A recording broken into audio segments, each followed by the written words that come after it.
des cieux sera semblable à 10 vierges qui, ayant pris leur lampe, allèrent à la rencontre de l'époux. 5 d'entre elles étaient folles et 5 sages. Les folles, en prenant leur lampe, ne prirent point d'huile avec elles, mais les sages prirent avec leur lampe de l'huile dans des vases. Comme l'époux tardait, toutes s'assoupirent et s'endormirent. Au milieu de la nuit, on cria « Voici l'époux, allez à sa rencontre !» Alors toutes ces vierges se réveillèrent et préparèrent leurs lampes. Les folles dirent aux sages « Donnez-nous de votre huile, car nos lampes s'éteignent. » Les sages répondirent « Non, il n'y en aurait pas assez pour nous et pour vous. Allez plutôt chez ceux qui en vendent et achetez-en pour vous. » Pendant qu'elles allaient en acheter, l'époux arriva. Celles qui étaient prêtes entrèrent avec lui dans la salle des noces, et la porte fut fermée. Plus tard, les autres vierges vinrent et dirent « Seigneur, Seigneur, ouvre-nous !» Mais il répondit « Je vous le dis en vérité, je ne vous connais pas. » Amen. Amen. Voilà. Très bien. Je ne voulais pas tout faire lire, mais comme je t'ai cherché de l'eau, tu ne sais pas la bouteille d'eau qu'il y a dans ton ventre, car si tu la connaissais, tu la boirais. Très fort, mon frère. Bon, sur ces paroles, c'est intéressant parce que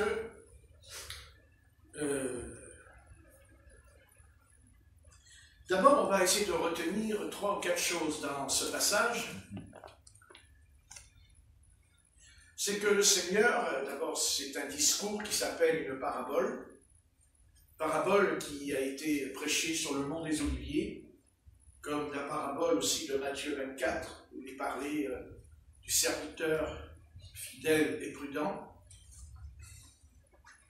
Et en fait, ces 2 paraboles se ressemblent, parce qu'il dit le serviteur fidèle et prudent. C'est-à-dire que le Seigneur parle de 2 personnages, il parle de 2 choses qui se côtoient les unes contre les autres, qui sont ensemble, le méchant et le fidèle. Et le Seigneur ne les sépare pas, mais ils seront séparés quand il reviendra. Et ils seront obligés d'être séparés, et c'est avec raison que d'ailleurs le Christ dira à ses disciples que l'ivraie et le blé poussent ensemble, et qu'il ne faut pas que nous l'arrachions. Il ne faut pas qu'on essaye d'arracher l'ivraie, parce qu'en le faisant, on risquerait d'arracher le blé. Donc dans l'Église, il y a 2 semences, il y a 2 groupes, il y a le croyant et les soi-disant croyants. Il y a 2 semences. Cette affaire aussi existe dans le peuple d'Israël, car tout ce qui se passe dans l'Église du Christ, c'est quelque chose qui s'est déjà passé dans l'Ancien Testament. En fait, il y a des similitudes, et c'est curieux qu'on retrouve dans l'Ancien Testament les enfants d'Israël désobéir, et aussi dans la chrétienté, le peuple chrétien, puisqu'il y a le peuple juif, et il y a le peuple chrétien. Il y a des promesses qui sont réservées aux Juifs, qui ne sont pas pour nous, et il y a des promesses qui ne sont pas pour les Juifs, mais qui sont pour nous. Par exemple, ici, dans ce passage de la parabole, le Seigneur ne s'adresse pas au peuple d'Israël, il ne s'adresse pas aux Juifs, il s'adresse aux chrétiens, il s'adresse à nous. C'est un message qui nous concerne tous sans exception. Et dans ce passage, le Seigneur, donc, au travers de ces 2 paraboles, parlera aussi de 2 personnages. Il parle des vierges folles et des vierges sages. Et là, nous sommes en face encore de soi-disant croyants, de croyants, et nous sommes aussi en face aussi du mensonge et de la vérité. Car plus que jamais, nous allons être confondus au mensonge et à la vérité. Qu'est-ce qui ment et qu'est-ce qui parle dans la vérité? Donc le mensonge, de toute façon, on n'attend rien de ce monde par rapport à la vérité, puisque de toute façon, il est né dans le mensonge, et surtout parce que le Christ nous dit que le père du mensonge, c'est Satan.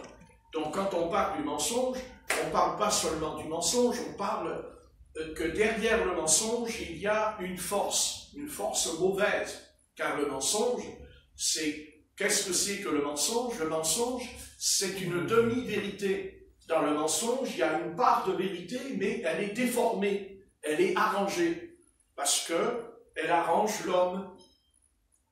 Donc ici, le Seigneur nous dit que le royaume de Dieu est semblable à 10 vierges. Donc il nous dit, il est semblable à 10 vierges. À plusieurs reprises, le Seigneur nous a donné des paraboles en disant le royaume de Dieu est semblable. Le royaume de Dieu ressemble. Mais là, il y a quelque chose qui est quand même plus important. Parce que là, dans cette parabole, le Seigneur ne parle pas de son époque. Il ne parle pas de l'époque de l'Ancien Testament. Il parle d'une époque qui nous concerne maintenant. Cette parabole, elle est vraiment d'actualité. Et la Bible dit, alors le royaume des cieux, parce que s'il y en a qui veulent savoir qu'est-ce que c'est que le royaume des cieux, souvent même les inconvertis disent, mais tu as été dans le royaume des cieux, qu'est-ce que tu en sais que ça existe? Et nous n'avons aucune excuse, parce que le Seigneur nous parle plusieurs fois du royaume des cieux. Et il nous en parle, il ne dit pas, voyez, il y a le royaume des cieux. Allez, regardez, le royaume des cieux, il existe. Non. Il va le dire en parabole. Il va sortir des paraboles. Et pourquoi en parabole? Parce qu'il a dit que pour ceux qui sont sincères comprennent, et que ceux qui ne sont pas sincères ne comprennent pas. Et David le dit, il dit qu'il parle en parabole pour ceux qui ne comprendront pas. Il ne veut pas qu'ils comprennent. Car il a dit, ils ont des yeux pour voir, des oreilles pour entendre, mais ils n'entendent pas, et ils ne voient pas. Le texte en grec dit, ils ne comprennent pas. La chose que Dieu a fait en nous, c'est qu'il nous a donné la grâce de comprendre. Moi, je peux vous parler, je peux prêcher, mais ça ne veut pas dire que vous comprenez ce que je vous dis. Vous pouvez venir à l'assemblée pendant des années, mais vous n'avez absolument rien compris. Vous venez parce que vos parents ont dit de venir, vous venez parce que votre conscience, elle dit, bon, finalement, c'est pas mauvais d'être là, mais on n'a rien compris.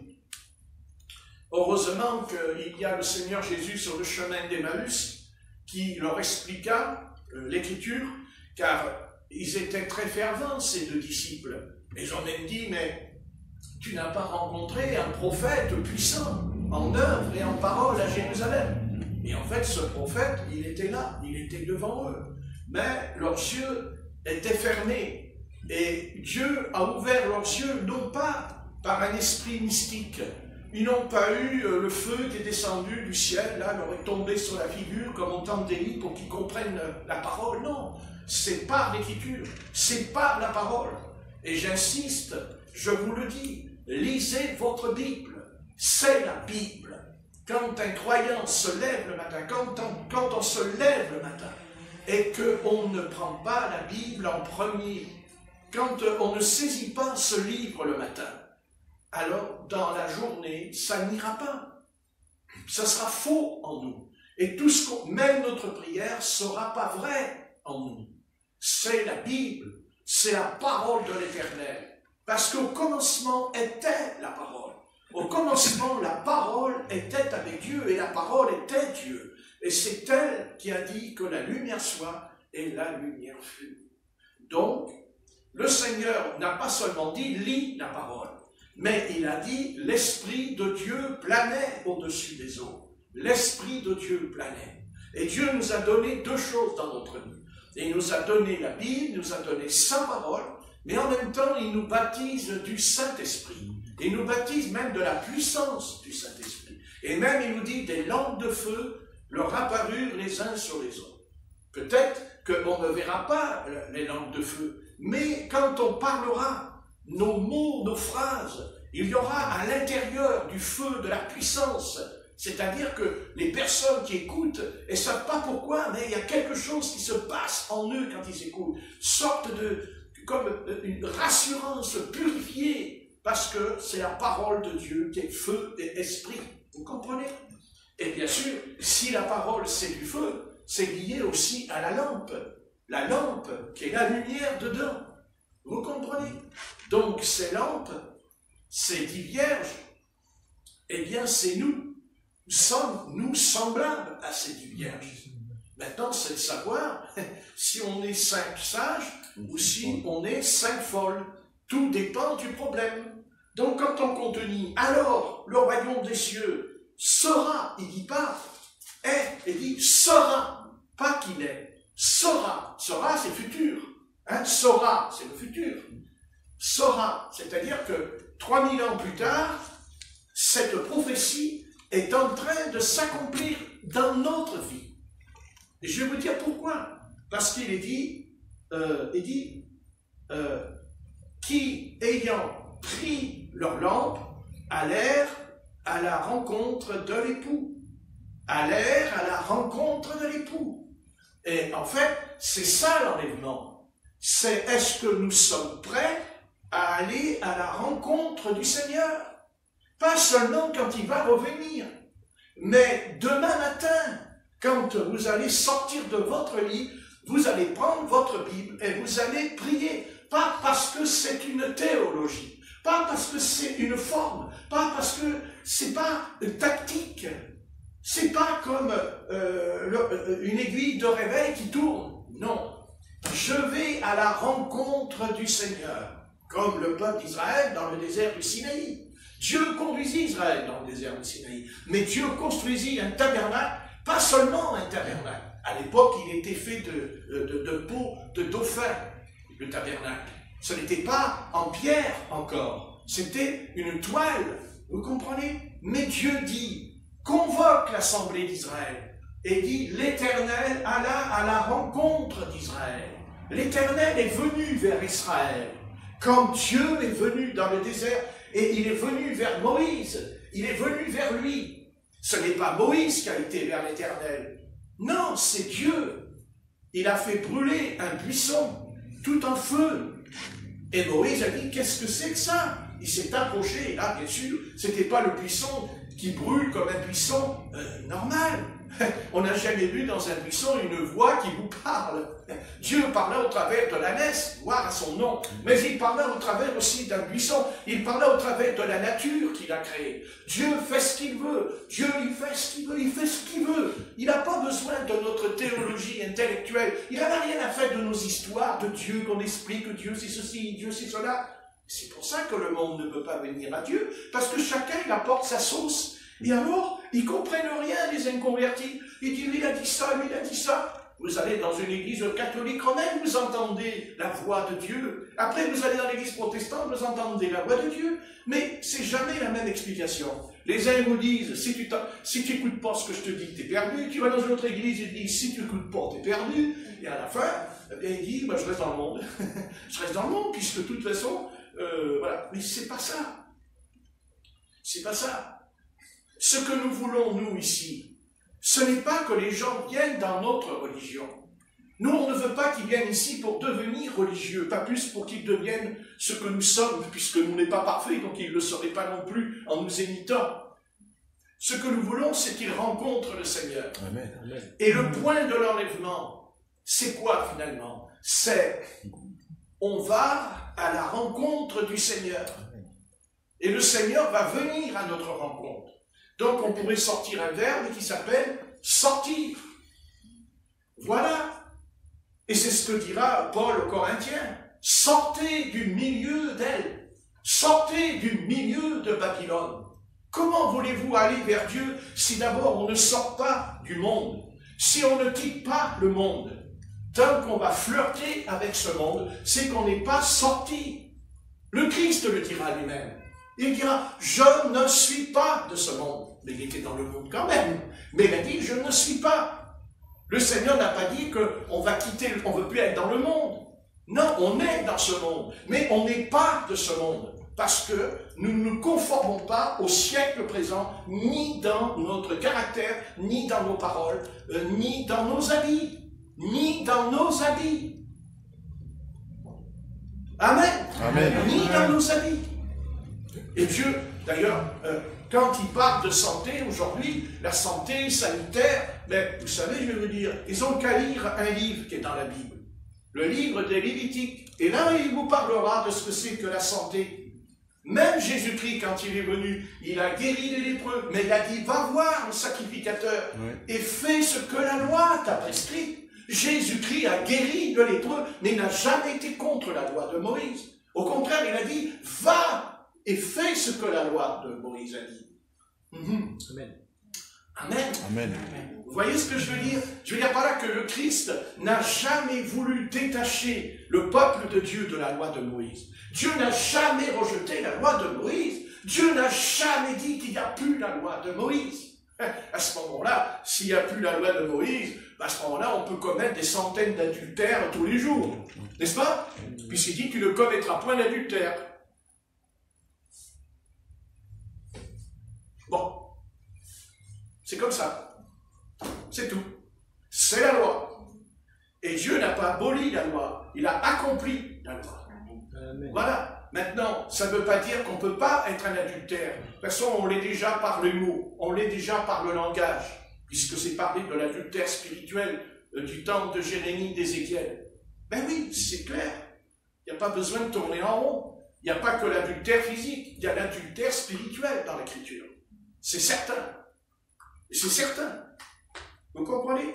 Donc, la question c'est, d'abord, il faudrait dire ce que c'est que l'adultère, parce que beaucoup parlent de l'adultère, mais la Bible dit que l'adultère, c'est quand on couche avec une femme qui est mariée. C'est qu'à lire dans Deutéronome. L'Éternel dit une femme mariée, dit l'Écriture. Ça, c'est commettre l'adultère. Vous n'avez pas l'air convaincu, c'est bien dommage, mais il faut lire la Bible. Amen. Voilà, eux ils peuvent dire ce qu'ils veulent, les serviteurs de Dieu, mais je suis désolé pour eux, le mot adultère, c'est quand on couche avec une femme mariée. Et c'est pour ça qu'il vaut mieux pas, parce que le mari, s'il vous trouve, il va vous arranger votre figure.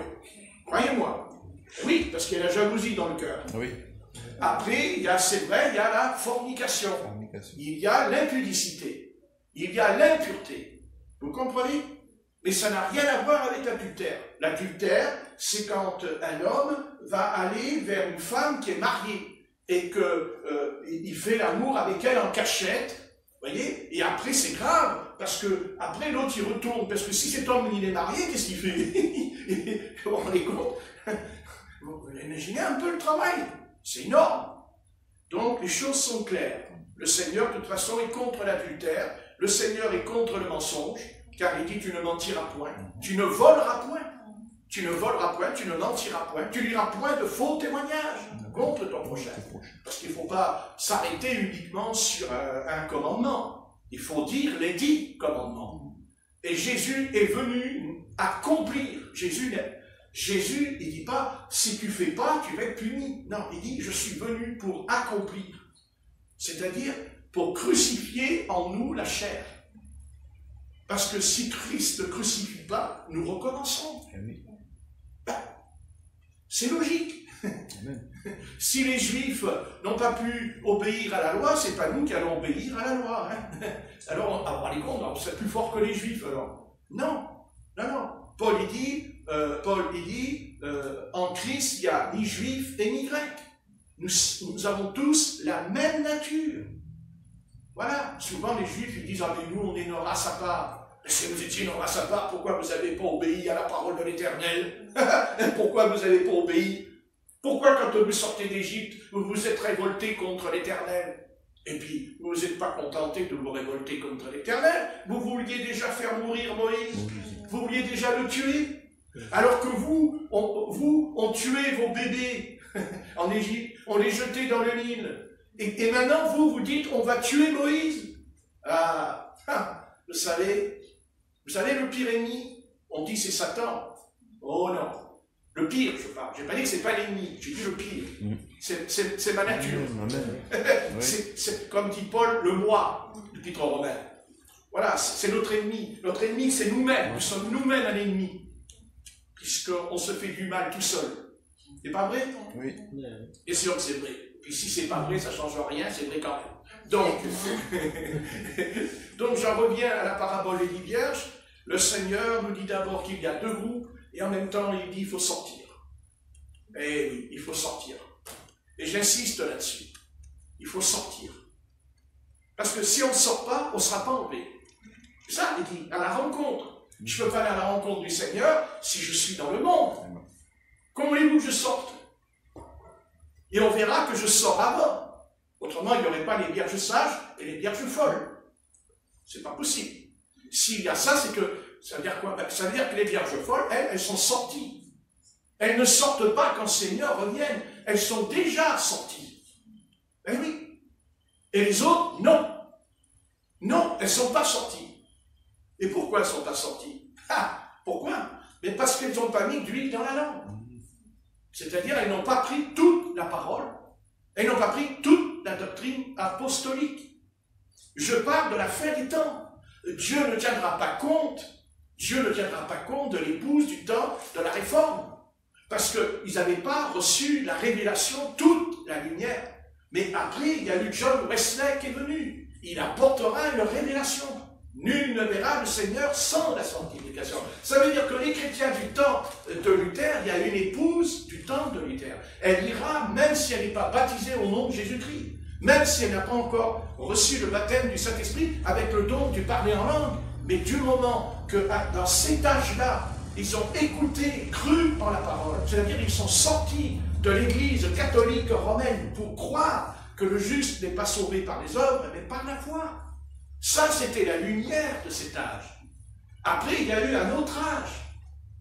Vous comprenez? Il y a 7 âges dans la Bible. C'est marqué 7 âges. Et à chaque âge, le Seigneur a envoyé la lumière en envoyant un messager.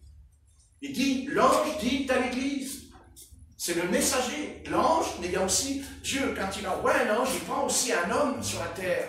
Et l'ange est à côté de cet homme. Il accompagne cet homme. Il est à côté de lui. Et c'est pour ça qu'il a une capacité, c'est-à-dire qu'il est pasteur, il peut être apôtre, il peut être docteur, mais à un moment donné, cet homme-là, il va dépasser d'être pasteur, il va être dépassé. Il y a en lui quelque chose qu'on ne peut pas expliquer, c'est un messager, c'est le messager. C'est ce que dira l'ange Gabriel à Marie. Je suis le messager. Mais il dit aussi, je me tiens dans la présence de Dieu. Parce qu'on ne peut pas être un messager si on ne se tient pas dans la présence de Dieu. Ah non. Non.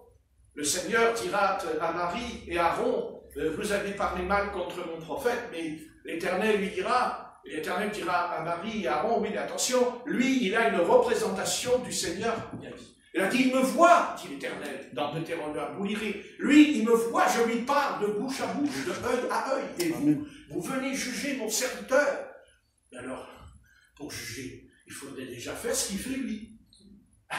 Quand vous ferez ce qu'il fait, d'abord si vous faites ce qu'il fait, vous allez tenir votre langue en bride. Parce que si on voit le Seigneur, on ne va pas la ramener en bas, je peux vous le dire, parce qu'on l'a vu, le maître. Donc on est complètement changé. Et puis il y a la crainte du Seigneur qui vient en nous, si on le voit. Amen. Amen. Voilà, donc ça c'est la première chose. Ils sortent pour aller à la rencontre du Seigneur. Et pourquoi on sait que cette parabole nous concerne? Parce que c'est le seul âge dans lequel nous sommes ce soir. C'est le seul âge où nos lampes se sont éteintes. C'est le seul endroit où nos lampes se sont éteintes. Et jamais, jamais la chrétienté n'a été aussi bas spirituellement. Jamais. Jamais. Nos lampes se sont éteintes. Et écoutez bien, et elles sont éteintes autant pour les vierges folles que pour les vierges sages. Vous pouvez le lire. Vous voyez? Les lampes s'éteignent. Verset 3. Les folles, en prenant leur lampe, ne prirent point d'huile avec elles. Mais les sages prirent aussi avec leur lampe de l'huile dans les vases. Alors là, il y a une troisième chose qui va arriver. Pourquoi leurs lampes s'éteignent? C'est ça la question. Parce que l'époux tardait.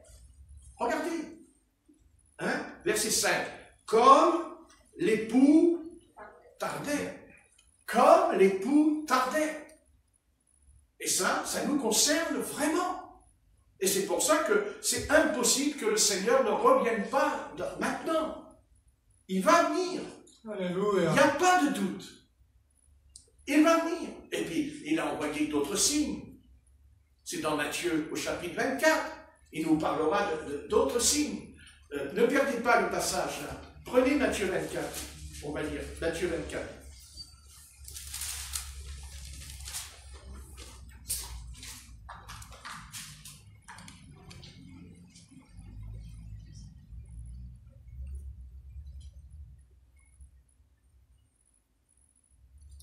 verset 48. Matthieu 24 et verset 48. Vas-y, Corinne, si tu veux. Tu t'as la force.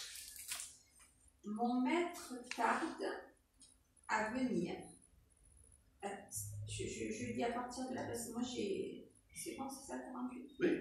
Alors, mon maître tarde à venir.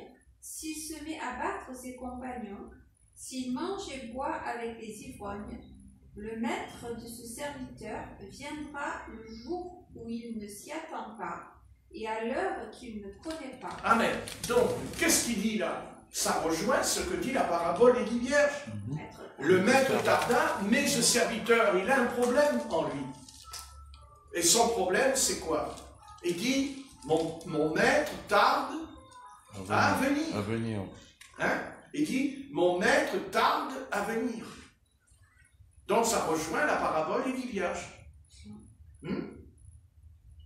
Voyez?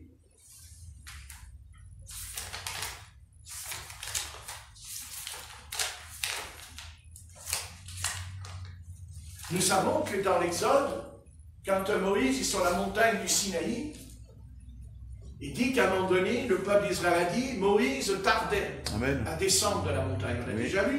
Moïse tardait. Et qu'est-ce qu'ils ont fait? Ils ont fait le vaudor. Parce que Moïse tardait. Tout est dans le verbe tarder. C'est simplement un verbe qui va tout mettre en place. Un passage, ça. Voilà, exactement. Et parce que le maître tarde, alors, qu'est-ce qui se passe? Il se passe que, on va le lire, il dit, voilà, verset, je suis parti là. Le serviteur?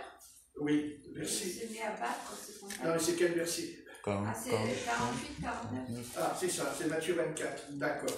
Mais si c'est un méchant, voyez, si c'est un méchant, serviteur ou esclave, qui disent en lui, c'est-à-dire, on va dire dans son cœur, qui dit en son cœur, mon maître tarde à venir, pourquoi? S'il se met à battre ses compagnons, s'il mange et boit avec les ivrognes, ça veut dire qu'il est dans le monde. Il est dans le monde. Oui. Qu'est-ce qui se passe quand il fait ça?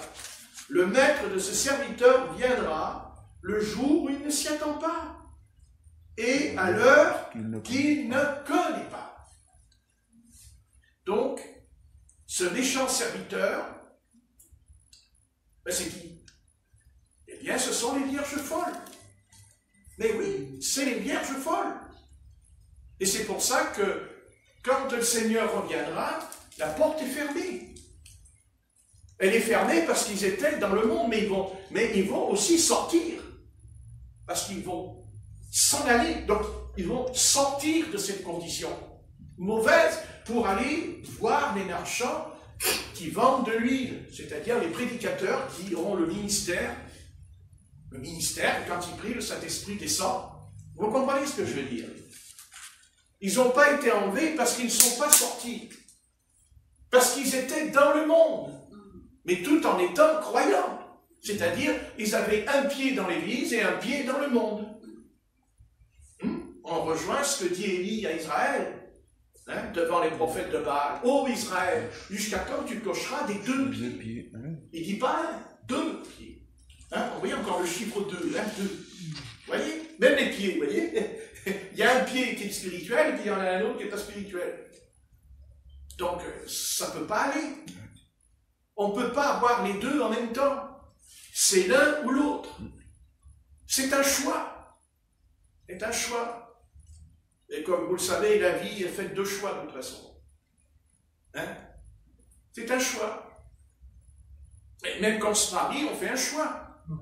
On n'échappe pas au choix. On se marie, on ne fait pas le choix. Voilà, je me marie, voilà. Allez, je me marie, je te prends, t'es mon épouse, voilà. Fou, le pasteur. Oh là là, c'est révélation du ciel. Non, une épouse, on l'a choisie. On l'a choisie, et sans mentir, normalement, on n'en choisit qu'une. Puisque dans le Nouveau Testament, c'est une, et pas 2. Puisqu'il est dit, tu seras marié d'une seule femme. Donc, il peut arriver qu'on s'est marié, ça ne... Ben, je ne sais pas, il y a quelque chose qui ne va pas, bon, ben, c'est bon, ok, ça s'arrête là. Mais maintenant, attention, il ne faut pas jouer un petit jeu là. Hein? Il ne faut pas jouer un petit jeu, parce qu'à un moment donné, quand on a 50 ans ou on a 60 ans, on voit son épouse calie, elle devient la peau, elle est flétrie, elle marche un peu, elle est confort. Elle dit, oh, elle a changé mon épouse, oh, elle n'est pas trop belle quand même.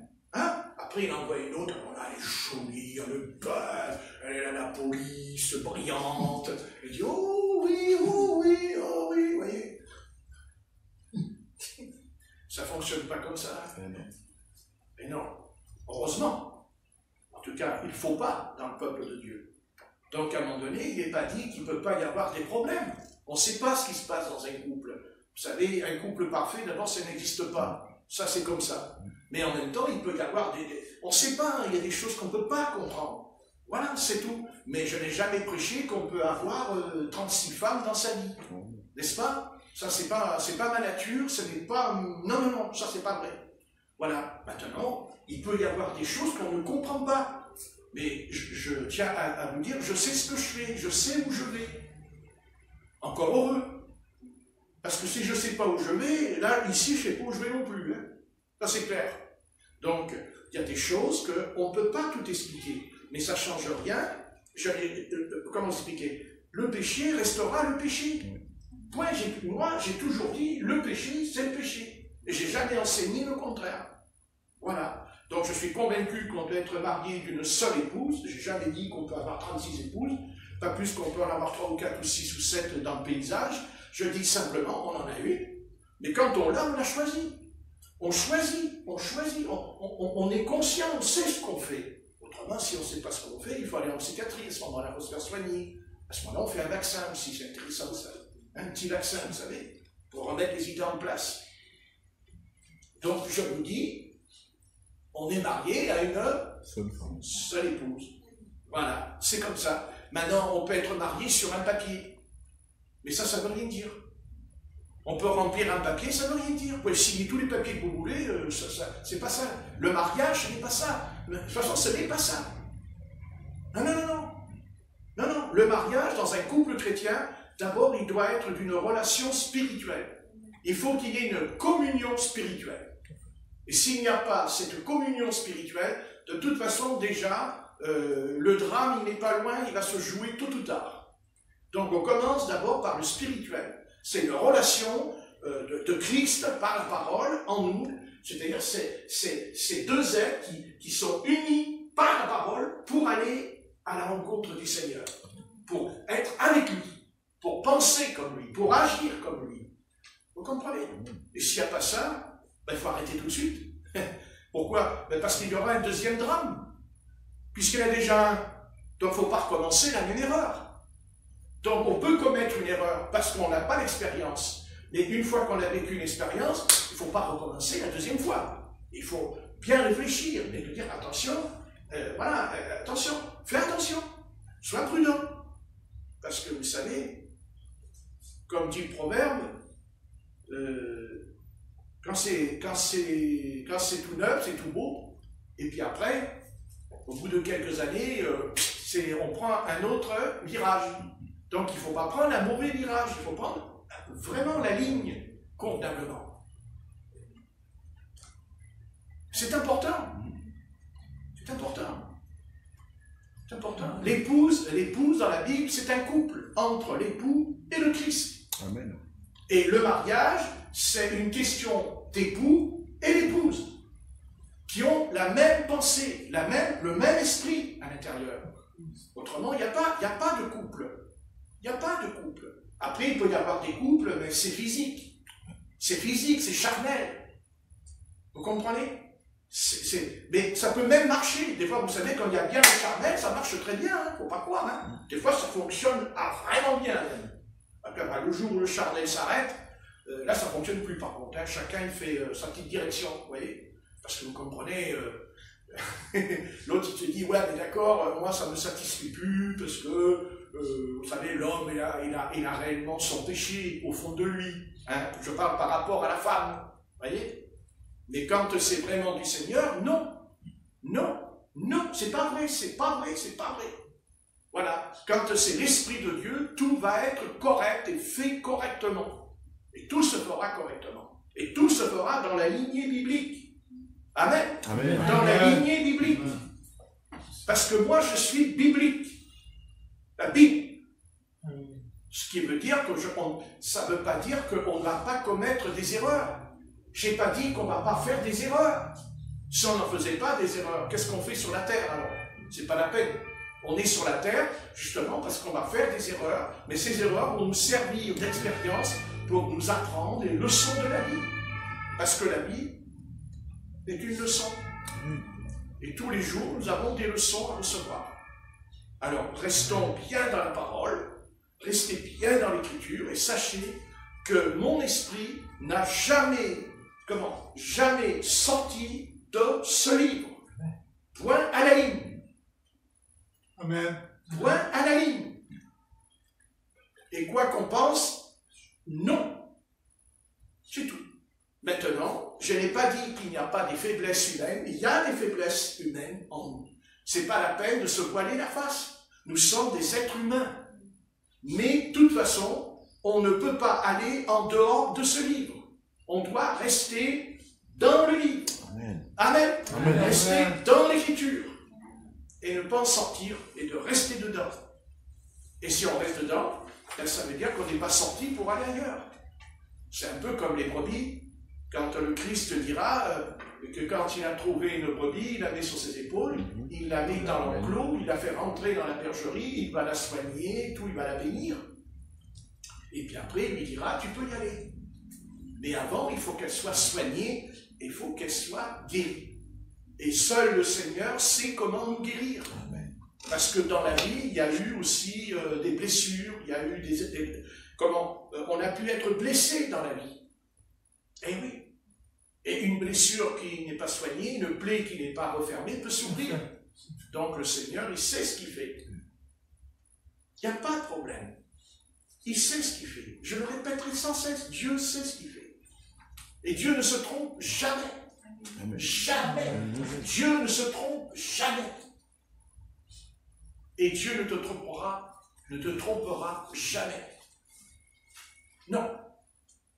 Mais des fois, il faut, vous voyez, il y a un homme dans la Bible un homme quand même qui a reçu des sacrées leçons. Et cet homme, il est important puisqu'on le retrouve dans le paradis. C'est Père Abraham.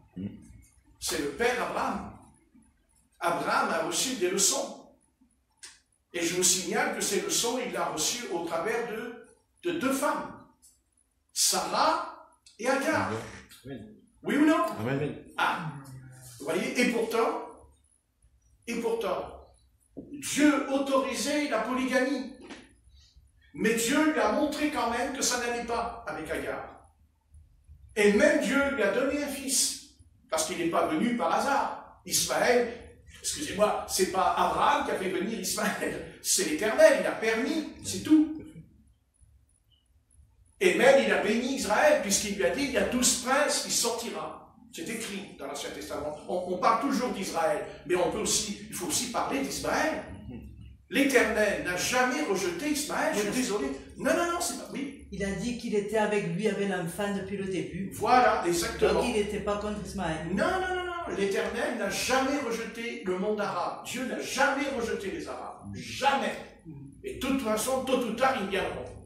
Et même Dieu va les réconcilier avec Israël. Parce que Dieu, ne l'oubliez jamais, c'est le Dieu de la réconciliation.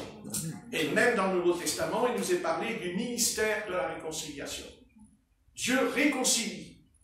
Mais des fois, Dieu est obligé de prendre des décisions. Et Dieu sait ce qu'il fait. Et Abraham a eu un chemin à parcourir. Voilà, c'est comme ça. Il est même dit que quand Abraham a eu Ismaël, il dit qu'il ne l'a pas fait pour pécher, dit le texte. C'est écrit, je crois que c'est Jérémie qui le dit. Il ne l'a pas fait pour pécher. Parce qu'il cherchait. Voilà, il cherchait. La promesse. Mais Dieu, il a fait tous les hommes. Hein. Il a créé les Arabes aussi. Oui, heureusement. Ah ben oui, donc, non, mais je parle c'est pas de ça. pas une race ennemie. Alors. C'est pas une question de race. C'est pas la race. c'est que quand on se dresse contre l'Éternel, on reçoit un mauvais esprit. Car c'est ça la réponse. C'est, est-ce que j'ai un mauvais esprit, oui ou pas? Saül était un envoyé de Dieu, c'est un roi, Saül. Mais à un moment donné, il reçoit un mauvais esprit. Qu'est-ce qu'il fait? Il va persécuter David, qui lui aussi, il va être loin. Mais ce sont deux hommes qui sont loin. Mais il y en a un qui a désobéi à l'Éternel, c'est Saül. Et quand il désobéit, il reçoit un mauvais esprit. C'est pas Saül qui prend la lance pour la lancer contre David. C'est pas ça qui est écrit. Il dit le mauvais esprit qui est tourmenté, Saül a saisi la lance. Donc nous, on sait ce que c'est. Ben, les démons. Ce sont les démons. Ça, les démons, je ris pas, mais je me réjouis de la connaissance dans mon âme, les démons. Eh oui, il a reçu un démon. Ouais. Et il avait le démon et il avait l'esprit de l'Éternel en lui. Il avait les deux. Comme aujourd'hui, il y a beaucoup de croyants qui ont les deux. Mais oui, mais c'est certain. Et vous me dites, mais c'est pas possible. Quel rapport y a-t-il entre Christ et Bélial? Mais il n'y en a pas. Et c'est pour ça qu'il est tourmenté, le chrétien. Parce qu'il n'y a pas de rapport, justement. S'il y avait un rapport, le croyant ou le pasteur qui a reçu un mauvais esprit, il saurait, comment? C'est pour ça qu'il est tourmenté. Parce qu'il y a une lutte en lui. Puis après, on peut aller plus loin, la chair et l'esprit. Vous voyez, la chair et l'esprit. Voilà. Donc la question, c'est pas d'être arabe ou d'être juif ou d'être français ou américain, anglais, japonais, chinois, ce que vous voulez. C'est pas ça le problème. Ça n'a rien à voir. Ça a à voir avec les démons. C'est le démon qui rentre. Jésus, il enseigne cette chose. Il dit, une maison, il dit, il y avait un démon dans une maison, dit Jésus. Ce démon a été chassé de sa maison. Alors qu'est-ce qu'il dit le texte? Il dit, la personne se sanctifie. Elle se sanctifie, elle se purifie, parce que ce démon est parti. Parce que ce démon a influencé cette personne. C'est ce qu'il est dit en criminologie aujourd'hui. Et je suis content qu'aujourd'hui, il y a beaucoup de psychiatres maintenant, ici, qui reconnaissent que quand il y a un dédoublement de personnalité, ils pensent qu'il y a un démon, les psychiatres. Avant, ils ne croyaient pas ça, mais ils ont changé d'avis. Ils pensent qu'il y a vraiment un démon. Parce qu'ils disent, mais pourquoi il entend une voix? Pourquoi cette voix, elle dit, tue-le, tue-le, tue-le? Parce qu'il y a un démon. Maintenant, le dire est une chose, et le chasser en est une autre.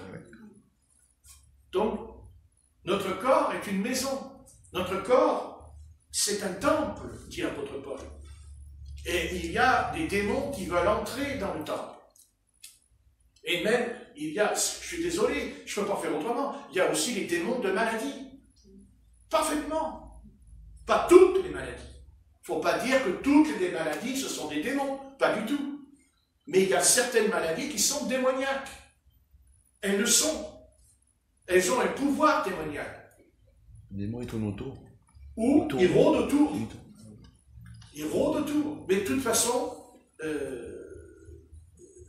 un démon, c'est un esprit qui a une personnalité. Et chaque démon a sa propre personnalité. Chaque démon a sa propre fonction. Chaque démon a reçu de Satan un devoir, une mission à remplir sur la terre contre nous. Bien sûr, quand quelqu'un attrape le cancer, c'est un démon. C'est un démon, c'est certain. Et aujourd'hui, le virus, c'est un démon. Que ça leur plaise ou pas, ça c'est leur idée à eux. Ils pensent ce qu'ils veulent. Nous avons le droit de penser aussi. Et nous pensons d'après la parole de Dieu. Amen. Amen. Parfaitement. C'est un démon. Et même, je vais vous dire, c'est pas seulement un démon, ce sont des légions démoniaques. Parfaitement. Oui. Et ils sont sortis. Tiens, vous voyez, ils sont sortis. Ils ont quitté l'enfer.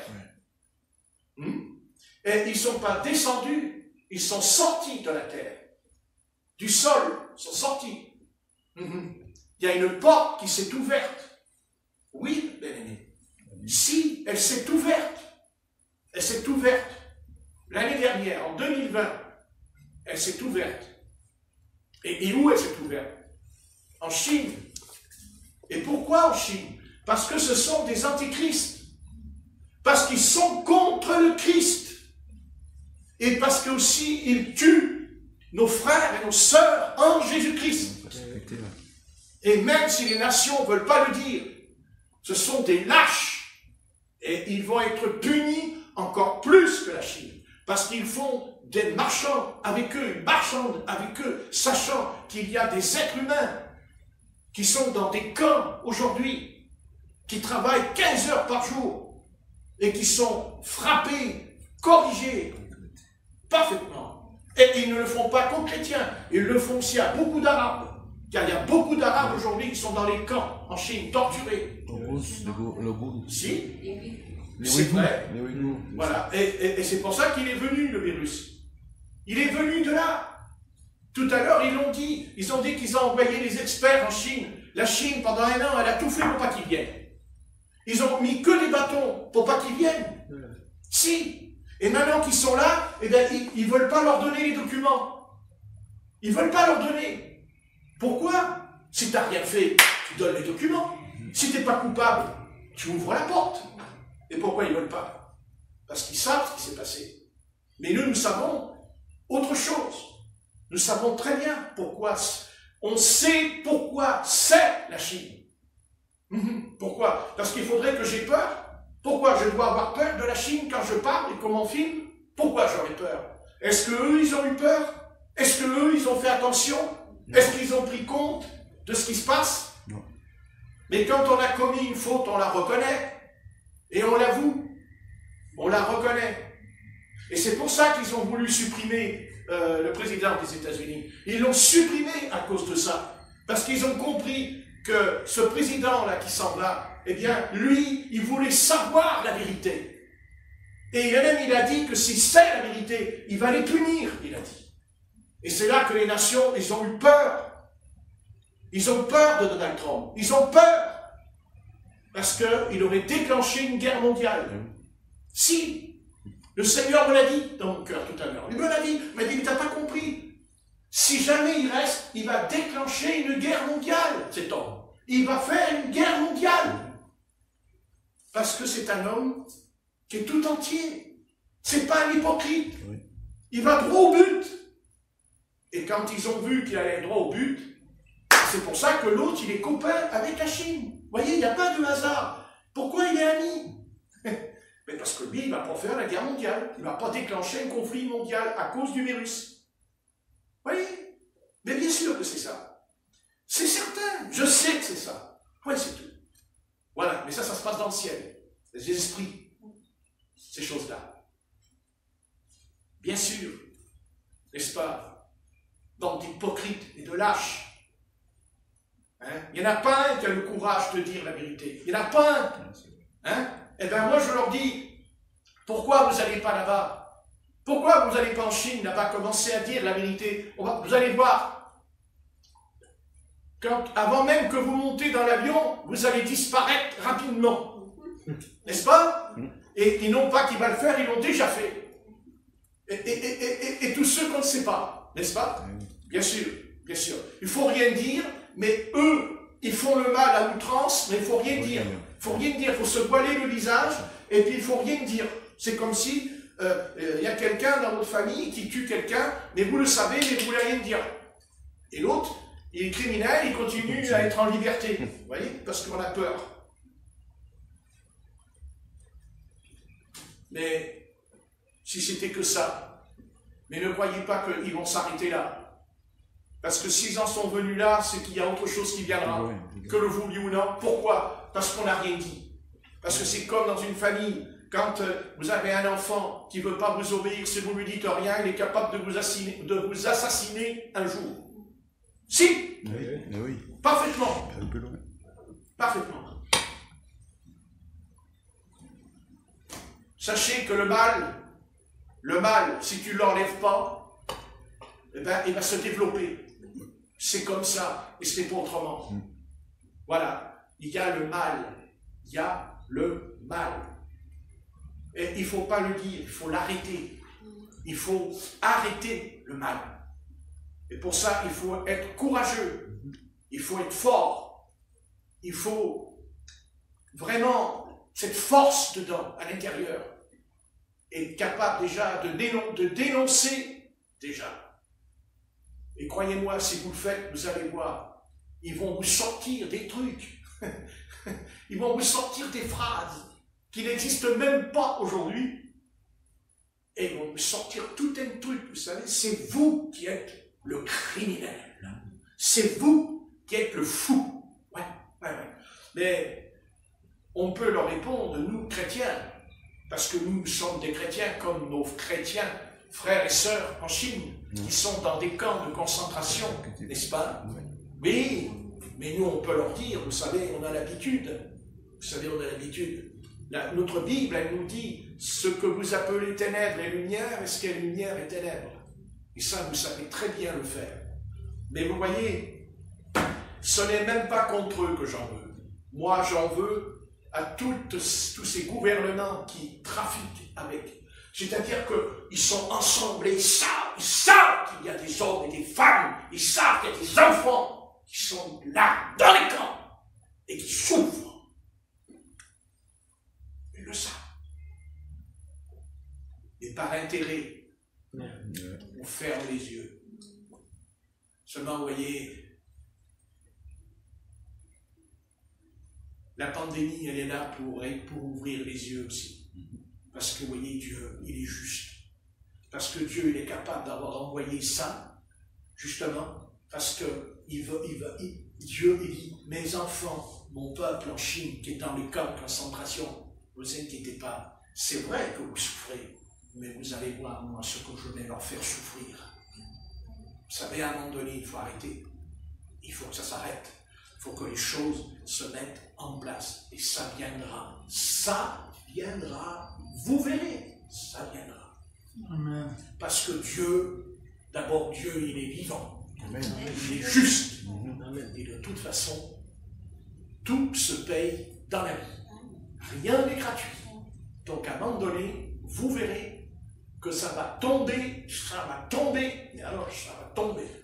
Parce que ce peuple-là, ce peuple-là de Chine, hein, ils savent très bien, ils le savent très bien, et je peux vous dire que le seul homme sur cette planète, le seul, parce que les autres c'est pas vrai, mais lui, Donald Trump, c'est le seul qui a dit, je veux que la Chine rende des comptes. Oui.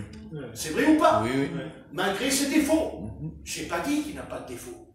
Mais en tout cas, il y a une chose en lui qu'on ne peut pas lui enlever. C'est qu'à un moment donné, on ne parle plus.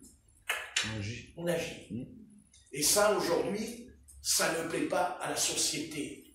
La société, ça ne lui plaît pas qu'on agit. Et d'ailleurs, même quand ils agissent, vous verrez, un jour, oui, un jour, non. Un jour, c'est blanc, un jour, c'est noir. C'est pas vrai. Parce que au fond d'eux, ils ne sont pas honnêtes et ils ne sont pas sincères. Point, c'est tout. Donc, ce n'est pas l'homme qui va changer le cours de l'histoire, c'est Dieu qui change le cours de l'histoire. Croyez-moi, Dieu, il n'a pas besoin même de 48 heures pour changer la situation.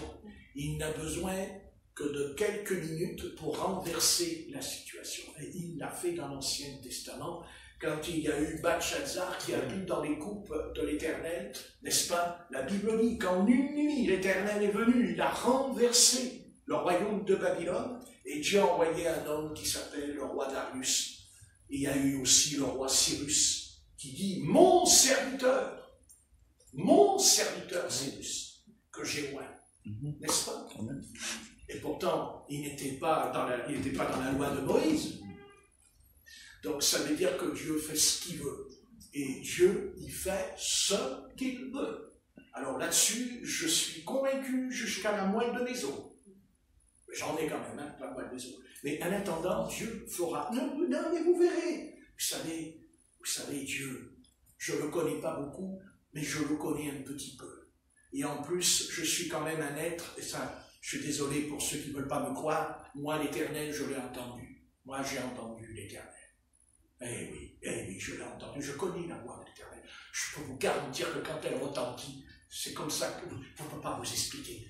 Mais quand Dieu y parle, oh là là, oh là là.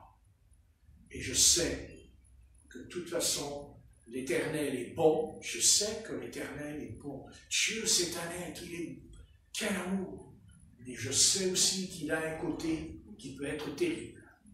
Et vous savez, comme dit la Bible, il ne vaut mieux pas tomber entre les mains de l'Éternel. Amen. Il ne vaut mieux pas tomber entre les mains de Dieu.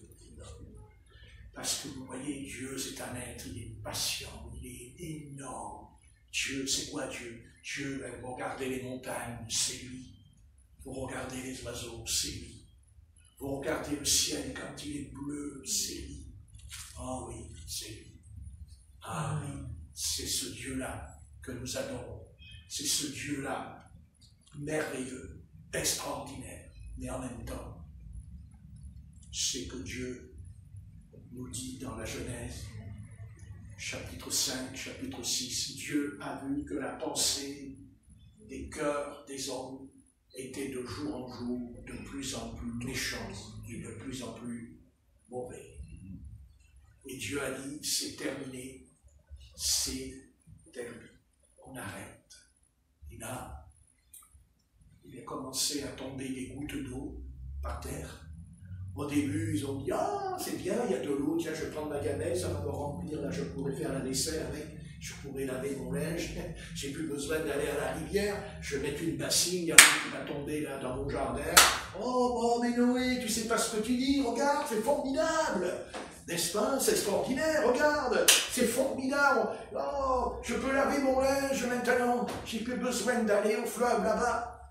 Mais Noé a dit, pauvre ami, ta bassine, elle va se remplir, ça c'est sûr. Mais la vallée, là-bas, où il n'y a pas d'eau dedans, elle va aussi se remplir.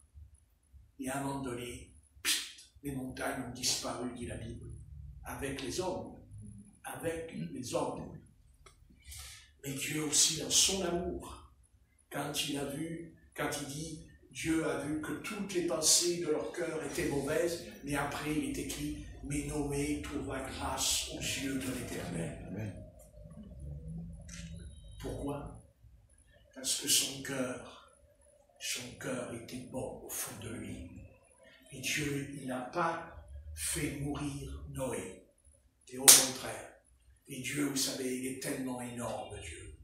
Ah, Seigneur, il a envoyé le tonnerre, les éclairs, il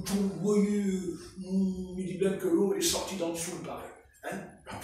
Alors, en haut et en bas, oui, ça c'était formidable, enfin, formidable. Ils en ont eu pour leur grade, on va dire, n'est-ce pas? Mais en même temps, Dieu, il sait, Dieu, il sait Dieu, et il dit à un homme, Noé, fais-toi une arche, fais-toi un navire. Allez. Et Noé, son petit marteau, là.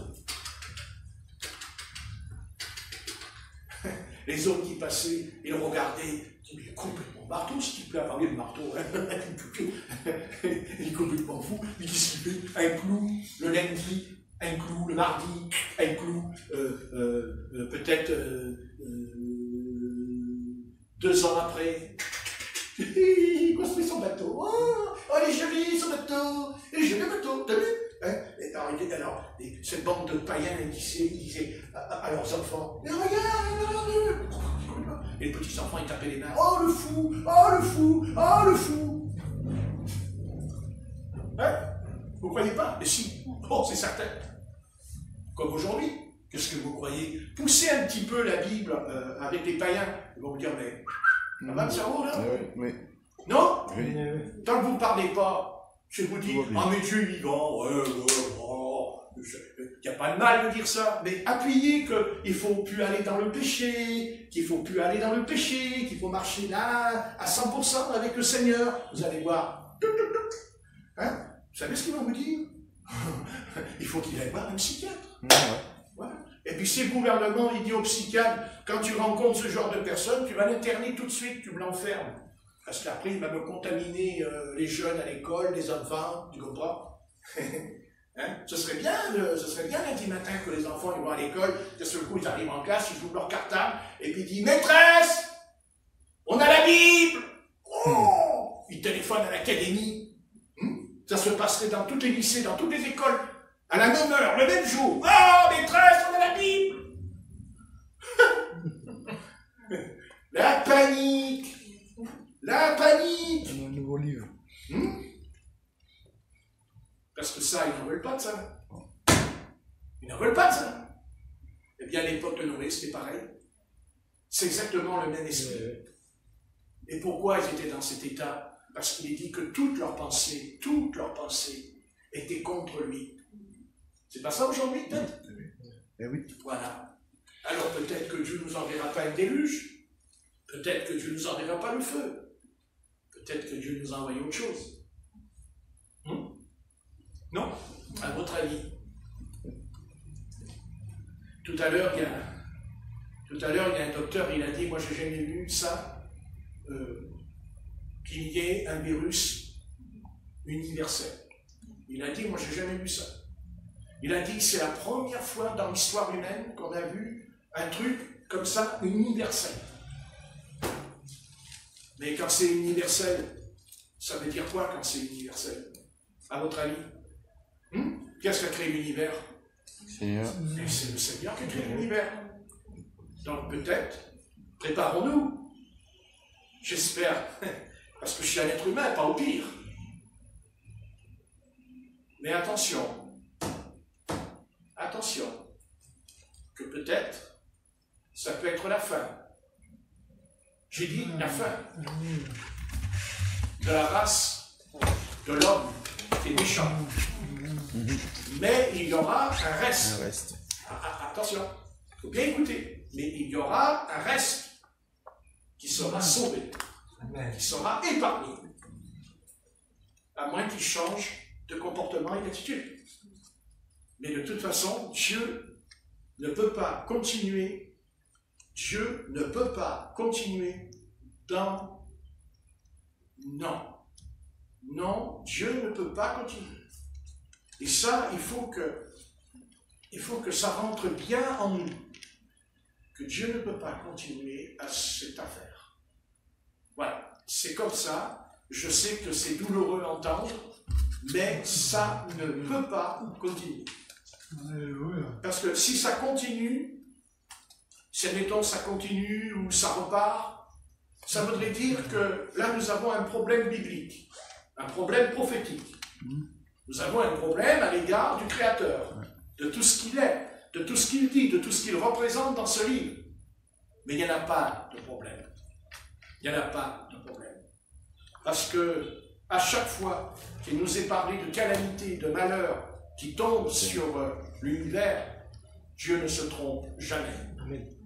Voilà. La seule chose qu'ils peuvent faire, mais ce sera alors en passant par les voies de la Bible, par la voie de la Bible, parce que Dieu dit, je suis le chemin, la vérité et la vie. Donc, à un moment donné, il faudra bien, je ne sais pas qui aura le mandat, je ne sais pas qui sera envoyé, j'en sais rien, mais de toute façon, il y a un homme qui va venir, ça c'est sûr, et que c'est Dieu qui va dire à l'humanité, voilà, maintenant, c'est fini, on arrête. Mais Dieu va leur dire, sachez que dans la Bible, dans ce livre, cet homme de Dieu ne va pas faire une autre religion. Il ne va pas créer une autre église. Parce que ça, c'est fini. C'est terminé. C'est fini. Le Seigneur va venir, c'est fini. Mais par contre, Dieu va dire à l'humanité, à toute l'humanité, à toutes les races, écoutez, voilà. Ça va mal se terminer pour vous. Mais, je vous propose quelque chose. Repentez-vous. Repentez-vous. À genoux. Si, au fond d'eux-mêmes, comme ce serviteur méchant, il dit en lui-même. Il dit en lui-même. Vous voyez, au fond de lui. Il a dit, mon maître tarde à venir. Donc, vous pensez que ce que je dis ce soir, ça peut être des paroles en l'air, mais certainement pas. Et sachez une chose, et ça je vous le dis, je vous le répète, et vous pouvez me croire ou pas, c'est pas grave. Dieu connaît qui je suis. Je vous dis que cette histoire va se terminer par une guerre mondiale. Que vous le vouliez ou non. Mais vous allez la voir plus tard, de guerre mondiale. Je vous garantis que ça va tarder. Et je vous garantis qu'ils vont tirer. Parce que leur cœur est mauvais. Parce qu'ils sont mauvais à l'intérieur. Ils sont pourris à l'intérieur. Et si vous ne croyez pas, alors bien regardez ce qui se passe. Ils sont mauvais. Il y a quelque chose en eux qui est mauvais. Et la première chose qui est mauvaise en eux, c'est le mensonge. Le mensonge. Ce sont des menteurs nés. Comprenez? Et aujourd'hui, on a besoin d'entendre la vérité. Et la vérité, c'est pas politique, c'est pas social. La vérité, c'est ce livre. Amen. Et ce livre, il ne faut pas le mettre sous la table. Il faut le mettre sur la table. C'est ce que dira le Christ. Il dit, ne mets pas la lampe sous la table, mais sur la table, dit le Christ, afin d'éclairer tous ceux qui entourent. Et seule cette Bible, seul ce livre peut sauver l'humanité. Ce livre peut sauver l'humanité, bien-aimés. Parce que c'est le livre de la sagesse. C'est le livre de la conscience. C'est le livre qui nous brise, c'est le livre qui nous reprend. Parce que ce livre, c'est le Christ, le Fils de Dieu, qui parle. Parce que qui ne veulent pas croire que Dieu existe, je peux le comprendre. Mais ils ne pourront jamais nier que le Fils de Dieu existe. Parce qu'il est venu sur la terre. Parce qu'il y a des millions de croix partout. Dans le monde entier, il y a cette croix de Golgotha. Elle est là au mur, comme elle peut être autour du cou, comme un porte. Mais elle existe. Et cette croix, elle a traversé les siècles. Elle a traversé l'histoire. Et ce soir, de toute façon, c'est là, et c'est là que nous devons tous aller au pied de la croix de Golgotha, comme Marie et Jean. Et quand ils y ont été, ils n'étaient pas debout, ils étaient à genoux, en face du maître, et le maître leur a parlé. Parce que c'est là que le maître va nous parler. Amen. Amen. Païen ou chrétien, c'est là que le Christ va nous parler. Et quand le Christ y parle, il n'est pas là pour nous enfoncer. Il est là au contraire. Il ne va pas nous enfoncer. Il n'a pas enfoncé Marie, il n'a pas enfoncé Jean. Au contraire, il a parlé. Il a dit, voilà ton fils, voilà ta mère. Quel est cet homme qui est en train de mourir sur ce bois maudit? Quel est cet homme qui est crucifié sur ce bois? Quel est cet homme qui est écarté, crucifié et qui peut dire encore, mère, voilà ton fils. Fils, voilà ta vie. Vous vous rendez compte? Quel amour! Quel est cet homme de Nazareth? Mais quel est cet homme qui est un simple charpentier qui a pu parler comme ça sur le bois maudit du calvaire? Comment il a pu trouver ces paroles? Comment il a pu parler à Marie? Comment il a pu lui dire la chose?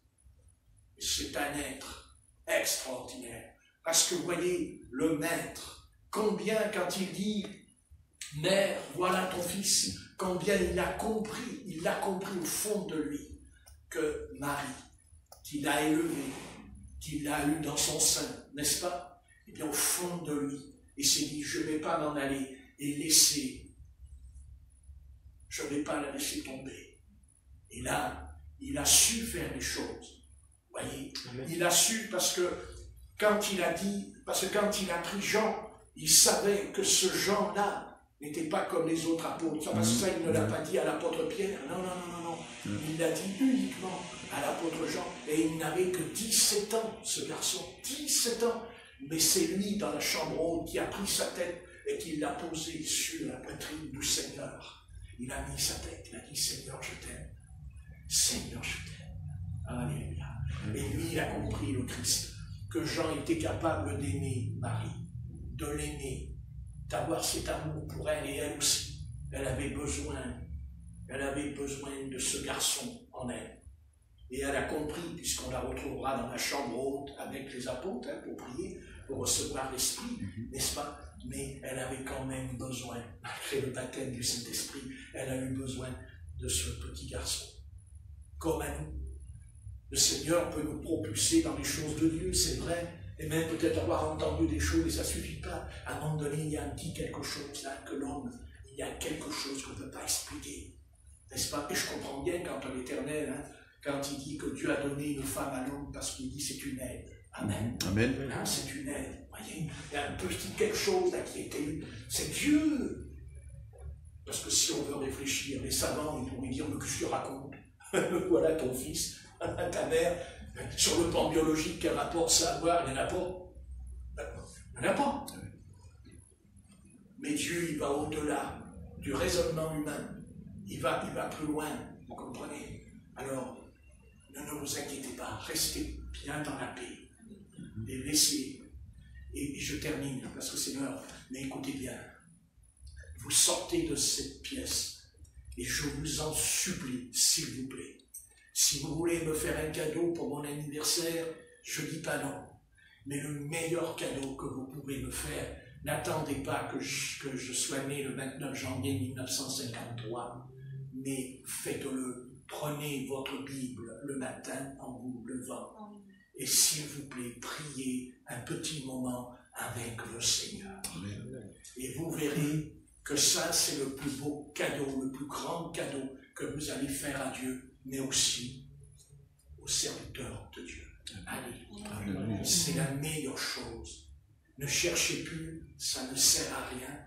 Prenez votre Bible, lisez cette Bible, méditez cette parole, mangez-la s'il le faut, mangez ce livre. La Bible dit, je suis le pain descendu du ciel, mais mangez ce livre, étudiez. Même si vous ne comprenez pas l'Ancien Testament, ce n'est pas grave. L'essentiel, c'est que quand vous allez le lire, vous allez apprendre quelque chose. Et le jour où vous serez dans la rue en train de parler avec quelqu'un ou même avec un frère, une sœur ou un païen, vous pourrez dire, oui, mais dans la Bible, il est écrit dans la Bible. Amen. Amen. Parce que vous l'avez lu. Parce que vous l'avez lu. N'est-ce pas? Hein? Alors on va le dire tous ensemble. Parce que on l'a lu. Seigneur nous entend. Parce que vous l'avez lu, cette parole. Vous l'avez lu. Parce que des fois, nous ne la lisons pas. Hein? Allez, des fois, le matin. Seigneur, notre Père, nous te remercions pour ces quelques instants que nous avons passés en communion avec ton Esprit, mais aussi avec cette Bible, cette parole de l'Éternel des armées. Nous te remercions parce que je sais que, Seigneur, de toute façon, c'est toi qui auras le dernier mot, car tu triomphes toujours, parce que tu es plus que vainqueur en toutes choses. Nous t'apportons le chemin de Christ, car ce soir, nous ne sommes pas en dehors du chemin du Christ, mais nous sommes dans le chemin du Seigneur. Et comme dira l'apôtre Jean dans l'Apocalypse, il dit, nous suivons l'agneau partout où il va. Alléluia. Alléluia. Nous suivons l'agneau. C'est-à-dire, nous ne suivons pas le diable, nous ne suivons pas les ténèbres, nous ne suivons pas le mensonge, l'obscurité. Non, nous ne voulons pas avoir une double nature, comme dira la Bible, un double cœur. Nous ne voulons pas être double, mais nous voulons être tout entier. Seigneur, tu es dans tes mains, s'il te plaît. Tu connais l'avenir, tu connais le futur, tu connais ce qui va nous arriver, certainement, tu es au courant. Mais ce soir, nous prions afin que quand ces choses vont venir, nous soyons prêts et nous soyons debout. Un peu comme les vierges folles et sages, certes, que d'autres ont pris de l'huile dans leur lampe, d'autres n'en ont pas pris. Eh bien, nous n'allons pas être de ceux qui n'ont pas pris de l'huile, mais de ceux qui l'ont pris. Et ensuite, si on ne l'a pas fait, eh bien, nous le faisons maintenant. Car il ne faut pas dire demain, car demain sera trop tard. Et surtout, il est écrit, demain ne t'appartient pas. Amen. Nous te remercions pour ta patience, pour ta bonté. Tu mets ta main et nous avons une prière pour terminer, une prière sacrée. Nous te prions pour nos familles. Amen. Nous te prions pour nos papas, pour nos mamans. Te prions pour nos cousins, pour nos cousines. Te prions pour nos petits-enfants et tout cela. Nous te prions, Seigneur, s'il te plaît. Ouvre une porte, fais une ouverture, afin que notre témoignage ne soit pas vain et inutile, mais qu'il puisse entrer dans les foyers, entrer dans les maisons, entrer même dans les églises, que cela sert non pas de leçon, non pas de morale, mais simplement d'être encouragé, exhorté, fortifié en ta présence. Bénis chacun d'entre nous. Nous te prions pour Alcide, afin que tu étendes ta main sur lui, afin que tu le délivres de son caractère, car il est vraiment caractériel maintenant, mais toi tu peux le délivrer. Amen. Tu bénis aussi Rebecca, au nom de Christ, tu étends ta main sur son âme, là où elle se trouve, et tu interviens dans sa vie. Nous te prions aussi pour notre sœur au Maroc, afin que tu interviennes. Amen. Au nom de Jésus-Christ de Nazareth. Alléluia. Alléluia. Au nom de Christ, tu interviens sur Samira. Au nom de Jésus. Au nom de Jésus-Christ. Puissance des ténèbres. Puissance des ténèbres. Par l'autorité et par le sang de Christ, je vous ordonne, par le nom de Christ, de vraiment d'arrêter et de laisser tranquille cette jeune fille. Au nom de Jésus-Christ. Amen. Amen. Gloire à ton nom. Alléluia. Ténèbres au nom de Christ. Puissance des ténèbres au nom de Jésus-Christ. Puissance de Satan au nom de Jésus. Je t'ordonne par la puissance et l'autorité de mon maître. Au nom de Jésus, tu t'en vas. Et tu laisses tranquille Samira. Et tu la ramènes dans de bonnes conditions. Tu la ramènes avec un cœur vraiment changé en elle. Amen. Au nom de Christ, par la puissance de Christ. Amen. Gloire à ton nom. Au nom de Jésus, notre Sauveur bien-aimé. Alléluia. Alléluia. Gloire à ton nom. Merci Seigneur. Alléluia. Au siècle des siècles. Amen. Amen. Amen. Merci Seigneur. Voilà, il est 5.